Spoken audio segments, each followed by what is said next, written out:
Мечката, волкот и лисицата паѓаат в јама. Минале многу денови. На гранките созреале јаболката. Златоопашестите верверици почнале да готват зимовиште. На високата топола веќе пожолтеле 9 лисија. Штарковите збунето погледнувале кон далечните планински магли.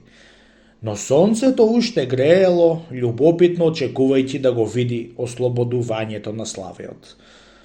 Еден таков ден шеќерното дете стасало по втор пат во шумата, во која некогаш сите пееле. Го виделе трите трешкокапи печурки и им дошло да рипнат од радост.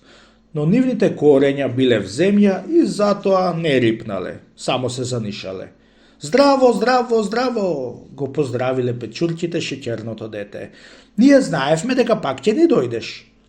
Веднаш околу шеќерното дете се собрале сите жители на шумата.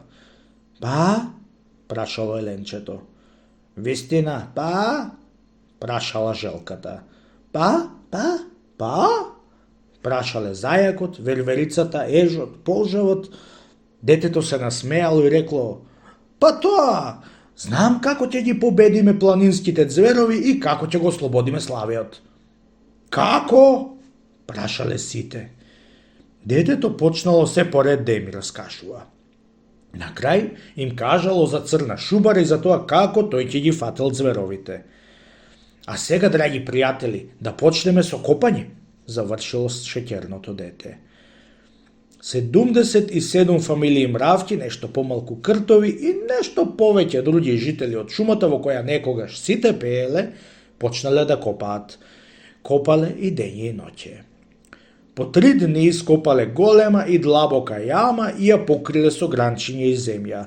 Потом испратиле кај зверовите в планина една сојка да им каже дека шумата во која некогаш сите пееле им објавува војна. Страшните арамии, мечката, волкот и лисицата живееле во некоја влажна и темна пештера. Еден ден, од туку што се разбудиле, слуштале некој шум и излегле од пештерата. Надвор да високата сува круша стоела сојката и важно мафтало со своите крија. Како ветар тебе те довел овде? Зачудел промрморила лисицата, оближувајќи се и мерејќи со итрите очи сојката. Долета да ви кажам нешто, рекла сојката, предпазливо стоејќи на највисоката гранка. И почнала да реди. Ние, жителите од шумата во која некогаш сите пееле, едногласно се сложуваме дека сте вие араби, брзеливци и плачковци. Освен тоа, зајакот вели дека може да ве измете со своето опавче. Кој? Им светнале забите на зверовите. Зајакот? Зајакот! Закрескала сојката. Се насмеала мечката. Се насмеал волкот. Се насмеала лисицата.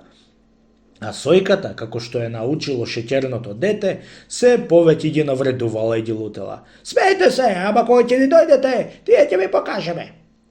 Мечката замрморила. Па да им слегнеме, инаку ми се јаде сладок плод. А не ќе лошо да се најде и брборливиот зајак, рекол волкот. Лисицата им се придружила. Штом за вас ќе има јадење, ќе се најде нешто и за мене. Раби! Се огласила уште еднаш сојката. Мечката, волкот и лисицата веќе се спуштале по големите стрми карпи. Кога дошле до шубата во која некогаш сите пееле, се зачудиле. На 21 чекор од нив стоел зајакот и јуначки мрдал со големите уши. Дури се ударил в гради. Ве чекам да ви го почешам грбот. Нам ли да ни го почешаш грбот? Зарикале зверовите. Вама, рами! Рекол зајакот. На мечката ќе ги истегнам ушите, на волкот и на лисицата ќе им ги искубам опашките. Оваа навреда ги налутила зверовите и тие потрчале кон зајакот. Наеднаш, уште пред да стасаат до својот долгоушест пријател, дошле до јамата покриена со гранки и земја. Танките гранки крцнале, се скршиле, планинските зверови в јама паднале. Што е ова со нас? Прашала мечката. Паднавме в јама, одговорил волкот. И веќе не ќе излеземе, се сетила лисицата. А недалеку од јамата животинките се фатиле воро. Во својата голема радост, тие ќе играле 3 дни и 1 ноќ повеќе, но шеќерното дете не ги оставило. Да одиме по Славиот, рекло тоа. Славиот го нашле во пештерата.